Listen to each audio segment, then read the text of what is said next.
pineapple juice, syrup, at 1/8 na soy sauce. Lagay natin, ihalo natin.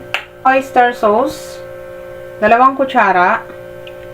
2 kutsarang oyster sauce ang gamit natin. I-mix lang natin.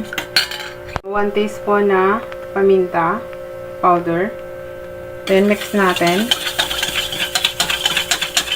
1 kutsarang raw sugar. Dito mag-add tayo ng seasonings. Then mix natin to. At ng mga nilagay natin ingredients. Ayan, malinis yung aking kamay. Lalagay natin dito. Mamarinate natin ito sa loob ng 1 oras. Pwede rin lumampas din doon. Ayan. Ito palang ginagawa natin ay chicken hamonado. Para sa holiday season, guys. Kung ginagawa nating marination, pwede itong magdamag. Lalagay lang natin sa rep. Malinis yung aking kamay, guys. Almost na 2 oras nakamarinate. Lalagyan natin ng another soy sauce, yung pangkulay na lang sa ibabaw.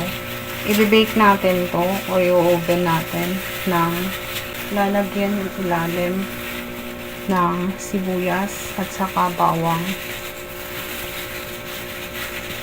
Kailangan natin isuksok dito sa butas ng puwet ng manok yung mga bawang at saka sibuyas.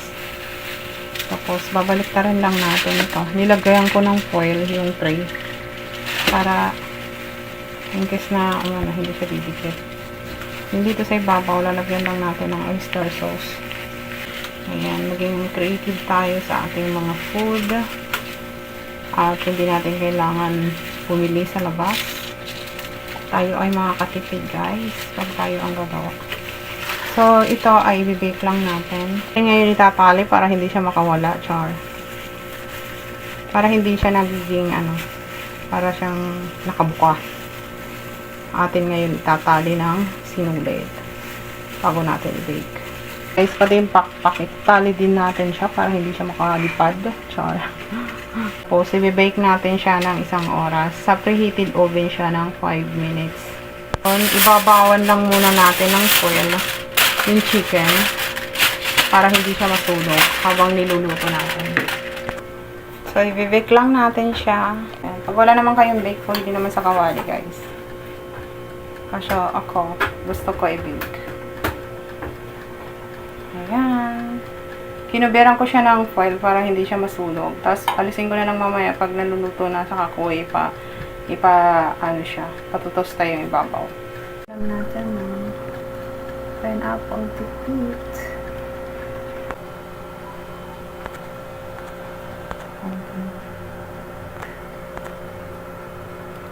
Para nakakain siya. Oh. Wow, it's yummy, guys. Ayan siya dry. Hamonado chicken. Well, chicken hamonado. Chicken hamonado, guys. Chicken hamonado. It's so, yung texture niya is so good. This, guys. So,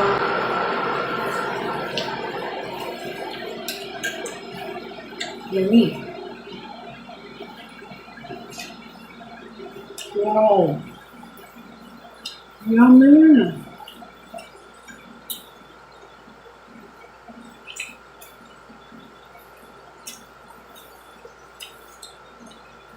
The texture is so good. Please try this one, guys, this coming holiday or for Pasko or holiday season, guys. Thank you for watching. Please subscribe to my YouTube channel and follow my Facebook page. If you buy something, please click the yellow basket in my TikTok shop. Bye, guys. Thank you.